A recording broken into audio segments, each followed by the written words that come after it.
Buenas tardes, compañeras, compañeros de los medios de comunicación. Hoy es un momento difícil para toda la gente de Durango.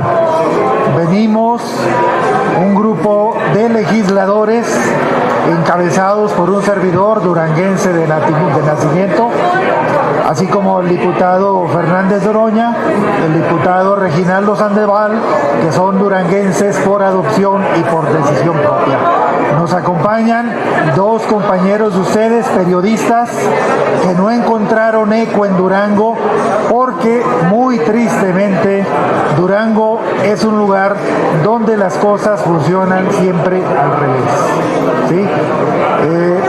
Es un lugar donde ganan las elecciones los que van al final en las encuestas, y es un lugar donde las víctimas se convierten en victimarios y los victimarios se convierten incluso en héroes. En este caso venimos a demandar el caso de una jovencita que fue ultrajada, fue violada, y en este momento está siendo revictimizada ni más ni menos que por el gobernador del estado de Durango. Ya este caso tuvo trascendencia política. En este caso ya salió una procuradora de justicia por acusaciones derivadas del mismo, y están con nosotros el padre de la víctima, ¿puedo decir el nombre?, de Ivana, que fue ultrajada, y sus victimarios están libres. Y el compañero Iván, que es periodista, está siendo amenazado por el gobernador del estado con ir a la cárcel por ser él el culpable de esta situación. Pero para no hacerlos bolas yo, voy a pedirle al propio Iván que nos dé brevemente a conocer cómo se dieron estos hechos. Adelante, Iván. Gracias, muchas gracias, gracias senador, y pues qué lamentable no estar de aquel lado junto con ustedes haciendo la labor que hoy les pido a ustedes que hagan por mí, porque soy periodista desde hace 23 años en Durango. He tenido mi participación como tal en diferentes medios de comunicación locales y nacionales, corresponsal muchos años de Notimex, varios años corresponsal de Milenio. En estos momentos dirijo mi propia plataforma que es En Vivo Durango, y hoy vengo a hablar como padre de familia que a la vez como periodista está recibiendo amenazas directas de parte del gobernador de Durango, José Rosas Aispuro Torres. Tengo el audio de la grabación que recibí este domingo por la noche, en donde José Aispuro Torres directamente me dice, incluso grábame, vas a tener un proceso penal por omisión de cuidados a tu hija. Aclaro, mi hija fue violada sexualmente en mayo de 2021 en la casa del dirigente estatal del Partido Acción Nacional, porque su hijo, Jorge Abraham Rocha, hijo de José Luis Rocha, que en ese entonces, además de secretario general del PAN en Durango, era también diputado en funciones y hoy lo es en suplencia. En la casa del diputado fue drogada y violada mi hija, Ivana Soto, en ese entonces con 17 años. Justo ella creía que iba a una fiesta para celebrarla y resulta que tiene el peor desenlace que ha tenido en su corta vida y que marcará sin duda para siempre su vida, y ha tenido a partir de ahí que entrar a tratamientos psicológicos de todo tipo, enfrentar el proceso con ella de evitar el suicidio, estar con ella tratando de evitar la estigmatización de la que de por sí se es sujeto cuando algo así sucede.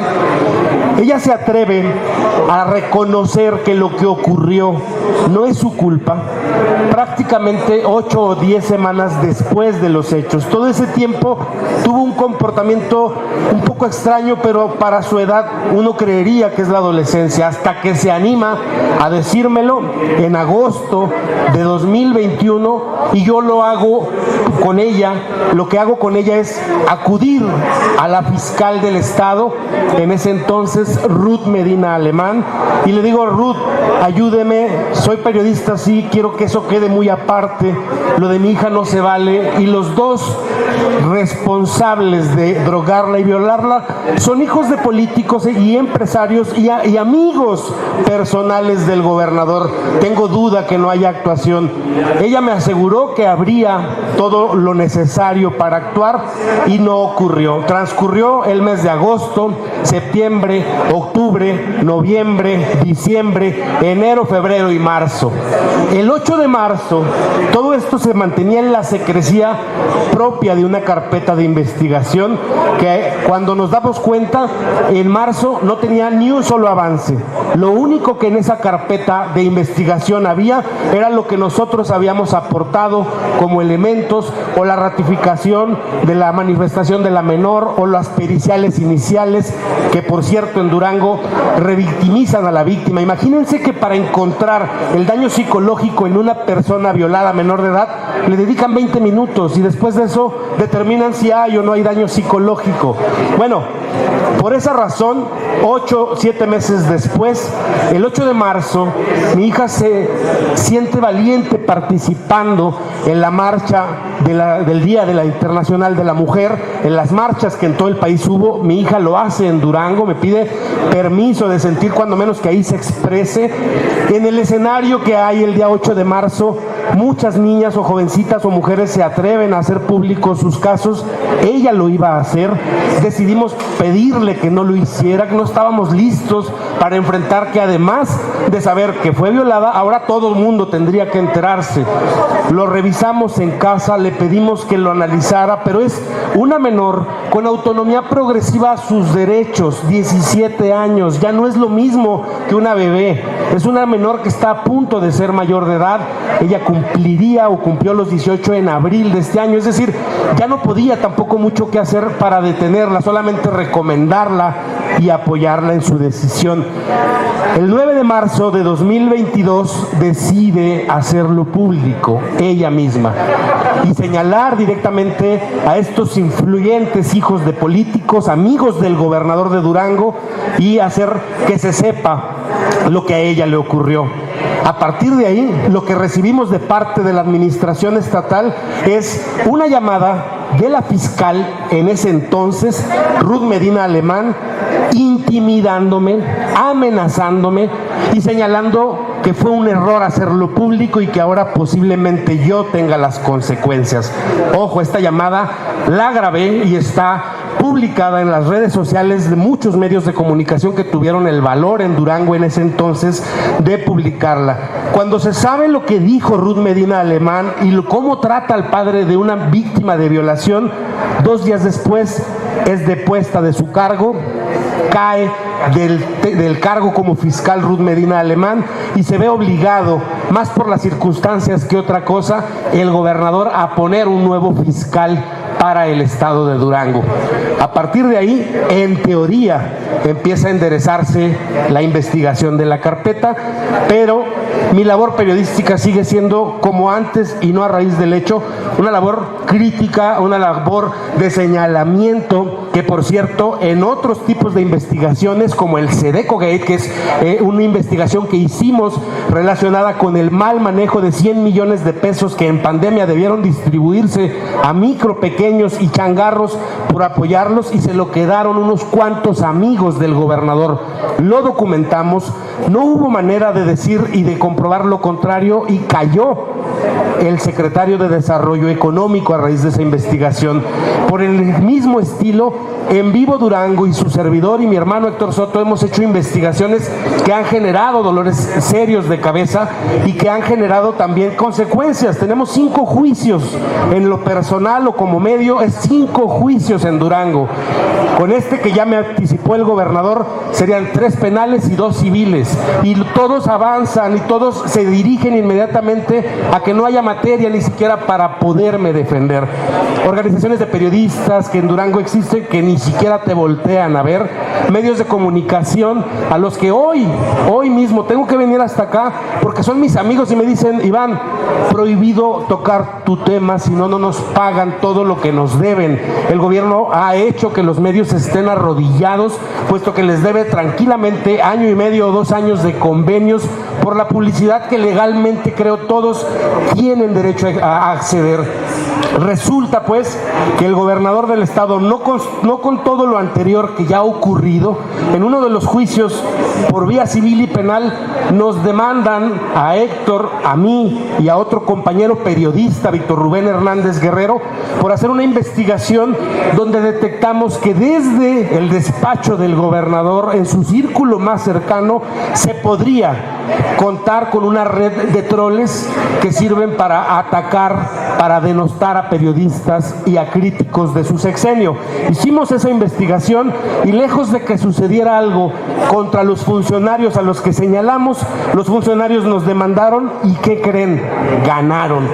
Tengo una sentencia por daño moral que hace 20 días me acaban de notificar que estoy a punto de recibir el tamaño de la cuantía que el juez considere que debe aplicarme por daño moral, por haber dicho que existe una red de troles que gracias a Dios esa red de repente desapareció después de la investigación, ya no existieron esos perfiles, pero sí las consecuencias legales en contra de su servidor y de Héctor Soto y de Víctor Hernández, que está en Durango en estos momentos.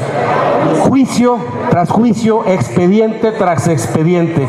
Cuando llega el tema de mi hija, tenía el temor fundado que no le ayudaran.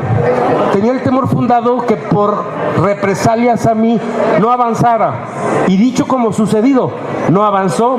Dicho como sucedido, no se hizo nada. La carpeta ha tenido los avances que yo mismo tengo que pagar con periciales externos, que yo mismo tengo que buscar la ayuda jurídica, la contención psicológica, emocional, porque el Estado no me ha brindado ni un solo instrumento de apoyo para poder ayudar a una menor de edad que está en el peor trance de su vida y que constantemente ha tenido riesgo severo de caer en la depresión y en el suicidio.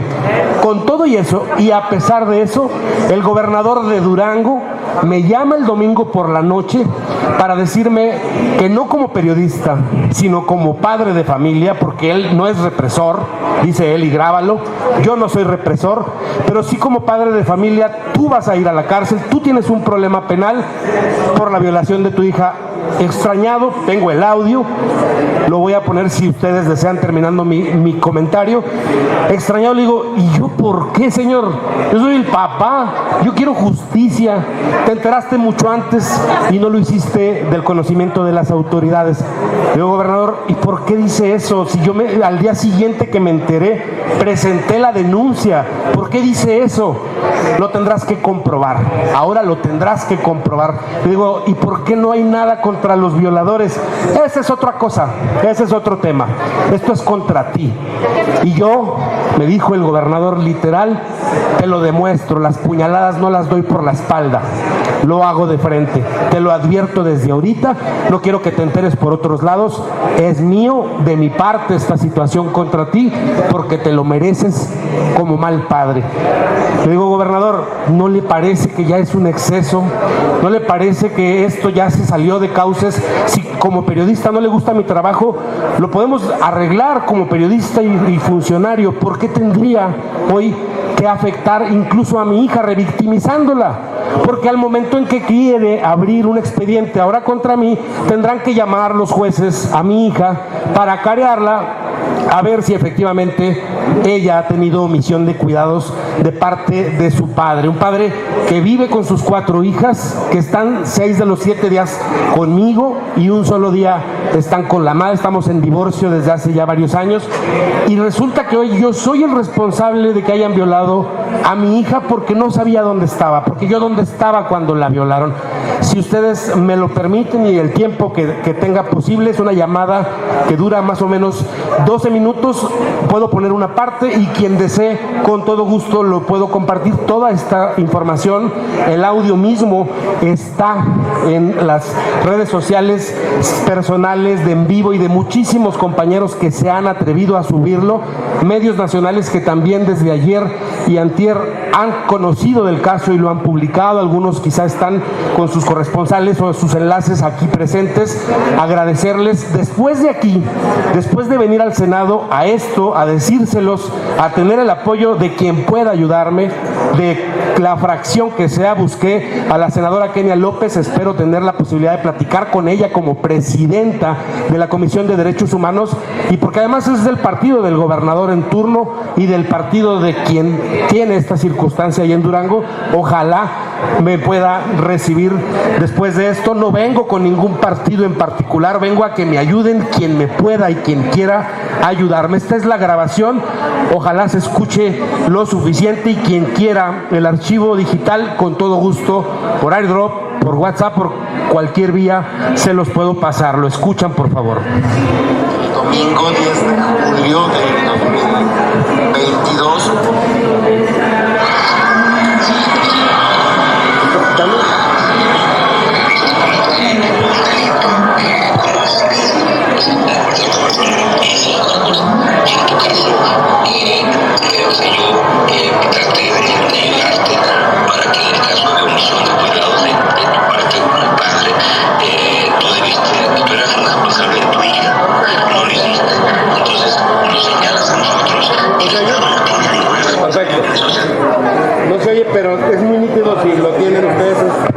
No se escucha, pero es muy nítido si lo tienen ustedes en sus manos. No se preocupen, es clarísimo lo que él señala. Le agradezco al senador por Durango que nos haya dado la oportunidad de estar hoy aquí, de decirles que tenemos temor por nuestra vida, por nuestra integridad, por una razón, porque le quedan 60 días. Él sabe perfectamente que en 60 días de su mandato no hay manera de estructurar una carpeta penal en contra mía por un delito que no cometí de omisión de cuidados. ¿Qué riesgo corro? El riesgo que en lo que son peras o son manzanas, 5 horas, 10 horas o un fin de semana me ingresen al centro de rehabilitación social, y las leyes de la cárcel contra violadores o personas relacionadas con la violación son reglas que creo que todos conocen, o al menos en Durango se sabe o se entiende que son reglas muy crueles y que te marcan la vida. Creo que ese es el temor fundado de un gobernador que no entiende que ya se va, que su poder político va en caída libre por razones naturales de temporalidad, y que se atreva a amenazar y advertir de esta manera. La verdad, no le encuentro otro nombre, y la represalia que pueda surgir a partir de que vine aquí, sabiendo que allá en Durango, él a todos los medios de comunicación les ha prohibido tocar este tema, pues obviamente corro el riesgo que algo suceda. Voy después de aquí, hoy, mañana y pasado. Artículo 19 tiene documentado el caso desde el día domingo y desde el lunes. Es probable que hoy salga la alerta ya oficial de artículo 19. El mecanismo de protección a personas defensoras de derechos humanos y periodistas está desde ayer enviando ya una misiva al gobierno del estado diciéndole que tiene conocimiento del caso, el audio y todos los demás elementos. Voy a ir al artículo 19, voy a ir al mecanismo que está en Secretaría de Gobernación, presentaré en Fiscalía General de la República, en Comisión Nacional de Derechos Humanos, las respectivas denuncias en contra directa del gobernador de Durango, José Rosa Saizpuro Torres, y quise venir primero al Senado. Siento y creo que es la casa de todos, a que me escuchen y a que sepan que esto es real, que esto está pasando en Durango, y que lamentablemente no sabemos hasta dónde pueda llegar la desesperación de un gobernador que ya no encuentra la salida de un estado que tiene problemas financieros gravísimos, gravísimos. Muchísimas gracias. Un comentario muy puntual, porque me parece que la información dada es suficientemente contundente. Solo plantear que por nuestra parte hablaremos con la Secretaría de Seguridad Ciudadana para que haya protección a nuestro compañero periodista de inmediato, al margen de lo que se avance en la Secretaría de Gobernación y con artículo 19. Me parece que es una paradoja. Si te acusan de violencia política de género por cualquier cosa, de inmediato te suspenden derechos y todo. Y un político, Paniagua, viola a una menor y es protegida por el gobernador y se invierte en las cosas y ahora se quiere hacer responsable, solo les falta querer hacer responsable también a la menor de la violación. Es el colmo de la perversidad. Yo francamente no creo que haya más que añadir, sumar nuestra voz a la indignación, la solidaridad plena y absoluta, y de hecho me toca intervenir ahorita en la permanente en el tema de la agenda política y francamente el tema que iba a abordar era la visita de nuestro compañero presidente de Estados Unidos, pero me parece que lo aquí planteado es suficientemente grave como para que lo plantee ahí directo también al Pleno de la Comisión Permanente. Si ustedes nos los permiten, les pregunta Sandra Aguilar de México Político. Senador, diputado, esto que acabamos de ver es el presente y el panorama de muchísimos periodistas. Por fortuna está vivo, ¿verdad? No puedo decir lo mismo de mi tierra, de Tamaulipas, tampoco de Michoacán, quienes hace algunas semanas hicieron presencia, medios en particular denunciando en la mañanera, ¿no? Todo el acoso que han tenido y que, bueno, ahora están exiliados: Durango, Tamaulipas, Jalisco, Michoacán, Nuevo León, Zacatecas. Inclusive ahora en la visita del presidente a los Estados Unidos, los senadores también alzaron la voz pidiendo que se cuide a la prensa. Senador, diputado, en lo personal yo me uno, porque hay muchos periodistas que no tenemos ese valor, pero cuando tocan fibras muy delicadas como lo son la familia, pues lo apostamos todo y estamos aquí. ¿Qué camino sigue? Ya estamos cansados de las estrategias. ¿A qué más instancias podemos acudir? Las fiscalías, como bien lo dice, están tomadas. En Tamaulipas tenemos casos en esta administración, aunque dicen que no hay ninguno. Sí, son 3 casos de periodistas asesinados en donde no tenemos respuesta. ¿A dónde podemos acudir? Pues ya no podemos acudir a las mañaneras porque pues ya están las denuncias y no vemos avance. Ya no podemos acudir a este pleno o al máximo pleno que tenemos porque pues esperamos respuestas al respecto. ¿Qué tenemos que hacer los periodistas que tenemos miedo de alzar la voz? Bien, miren, ¿qué tenemos que hacer? Esto que estamos haciendo. Hay que seguir acudiendo, hay que seguir levantando la voz. Estos temas son reiterativos. Estos temas son un eco prosódico del pasado, de un pasado que no termina. Tenemos que seguir alzando la voz. Nuestros compañeros, los hermanos Soto, periodistas de toda la vida, fueron víctimas por su oficio. Fueron víctimas ahora como padres y tío de una persona abusada. Vemos cómo en Durango se invierten los papeles, se están generando jurisprudencias extrañas, donde el padre de familia es el culpable y no el violador, porque no la cuidaste. Ahora sí que la culpa era tuya, porque andabas vestida, porque no la cuidabas, porque la dejabas ir, y los violadores allá andan en la calle. Y mientras esto siga guardado, mientras no alcemos la voz, esto va a seguir pasando. Entonces, periodistas, tienen los micrófonos, tienen las cámaras, hay que alzar la voz, al igual que la alzamos todos. Todos somos víctimas, también los políticos somos víctimas. ¿Cuál será el acompañamiento que tendrá el compañero periodista? Total, aquí estamos apoyándolo, respaldándolo. Total. Le agradezco. Buenas tardes. Sí, un comentario adicional. A mí me parece que lo que se está planteando es mucho más grave. No es lamentablemente un caso de excepción. compañero es periodista y por lo menos tiene este espacio. Hay muchos padres que no tienen esta posibilidad y que están sufriendo el mismo desprecio, el mismo acoso, el mismo atropello o de una fiscalía local que está bajo responsabilidad del gobierno local o del poder judicial que está totalmente corrompido. Entonces, me parece que son temas que no necesariamente se vinculan, aunque en este caso se puede hacer la lectura que hacía la compañera que hacía la pregunta, pero me parece que es mucho más de fondo y que aquí lo que estamos planteando es medidas de seguridad para el compañero periodista y la denuncia en el Pleno que tome una resolución inclusive para que el gobernador, ya casi de salida, retire las amenazas y la persecución al compañero periodista. Yadira Rodríguez, de La Octava.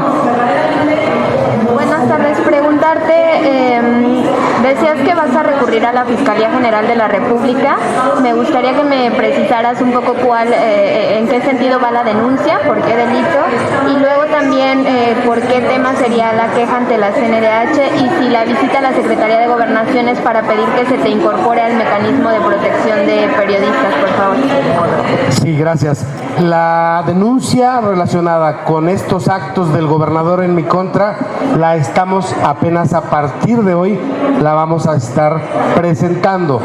Los abogados que logramos obtener, Héctor Pérez de aquí de México, nos están apoyando junto con su despacho una vez que yo ayer en el trayecto, porque tuve que tomar la decisión emergente de venirme a la Ciudad de México sin tener mucha agenda clara, sin tener exactamente todo resuelto, pero en el trayecto hablé en una nota de voz de todos los hechos para que se pudiera construir todos los antecedentes que ha habido de acoso, entre los cuales está cuando nos cita a mi hermano y a mí el presidente del Tribunal Superior de Justicia, ya no es el actual, pero lo era, Esteban Calderón Rosas, nos quitan celulares y durante un par de horas nos asegura que nos dejarían en paz de los juicios que existían en nuestra contra.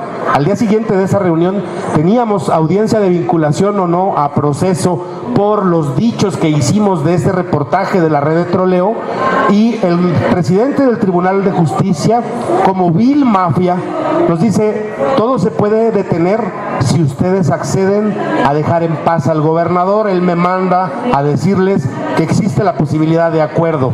Sí, siempre y cuando aceptes empezar a dejar en paz ya en tus contenidos al gobernador. ¿Y qué creen? Aceptamos porque al día siguiente sentíamos que al ir a un juzgado en el Cerezo existía el riesgo real que vincularan a proceso, y como todo ocurrió fast track, nos inventaron en ese entonces el delito de discriminación, cuando lo que hicimos fue exhibir una red de troles oficiales desde el despacho del Ejecutivo, y estaba a punto de pisar cárcel cualquiera de nosotros. Aceptamos, le dijimos, le entramos, no importa que el periodismo se tenga que ceder un tiempo, porque no hay manera, díganos qué hay que hacer. Aceptamos, y lo que ocurrió es que efectivamente la audiencia del día siguiente se cayó. Me dijo: ¿qué le parece? ¿Verdad que sí se puede? Se cayó el tema civil, la sentencia en mi contra por daño moral se mantuvo congelada 2 años y medio, desde ese día que hablé con él, 2019, hasta hace 20 días que llegó la sentencia, ahora sí, porque ya quiere decir que ya no hay acuerdo. ¿Sí me explico? ¿Qué puedo hacer? Pues nada, ir a las instancias con la relatoría de hechos, con esto que es lo más reciente, para decirle a los organismos como el mecanismo de protección en Secretaría de Gobernación, que ya tiene todo esto en las llamadas telefónicas que hicimos, para tratar de inhibir. No creo que haya manera de poder hacer algo en contra del gobernador y sus secuaces, pero sí cuando menos inhibirlos, que no tomen una nueva decisión más errónea de las anteriores, que pueda lastimarme ya en lo personal, si de por sí el daño psicológico ha sido constante, es estar desde hace 5 años, 6 años creyendo que en cualquier momento puede haber una orden de aprehensión, porque el gobernador me lo anticipó en mayo 25 de 2018, literal: mañana sale tu orden de aprehensión. Perdón por lo que voy a decir, porque ya me tienes hasta la chingada, ya me tienes harto y tú no entiendes. Mañana sale tu orden de aprehensión. Le diré a la fiscal que lo tenga listo desde las 8 de la mañana. Lo que hice en ese momento fue esconderme, buscar ayuda política. En ese entonces, uno de los que había estado relacionado con el caso era José Ramón Enríquez, que hoy es senador. Le dije: gobernador, senador, todavía no era senador, las elecciones donde él es senador suceden una semana después. Le dije: doctor Enríquez, necesito ayuda, el gobernador me dice que mañana me voy a la cárcel. Le dice: ven a mi casa lo más temprano que puedas y desde aquí no te vas hasta que veamos qué podemos hacer. Se resolvió ese día ese asunto, se logró un desistimiento de esa investigación falsa que estaban haciendo en mi contra por oficios políticos que se tuvieron que hacer, porque por la vía legal mis abogados me dijeron: Iván, no te podemos defender, tiene prohibido cualquier abogado apoyarte. Ese es Durango. Ese es el Durango donde no se puede decir algo que le desagrade al gobernador en turno. Hay un cambio político dentro de 60 días y confío y ruego a Dios que esto cambie, porque ha sido una constante con los últimos gobernadores que persigan de esta manera a los periodistas. No quieren que se diga absolutamente nada. Si no te disecan financieramente, te disecan profesionalmente, te cierran los espacios o te inician averiguaciones o te hacen expedientes, o como ahora me vinculan como copartícipe de la violación de mi hija por omisión de cuidados. Lamentable, pero tendría que ir a todas estas instancias a presentar denuncia de hechos, aunque a lo mejor no suceda nada, cuando menos para tratar de inhibir a este gobernador que está fuera de total cordura. No tenemos más preguntas. Gracias.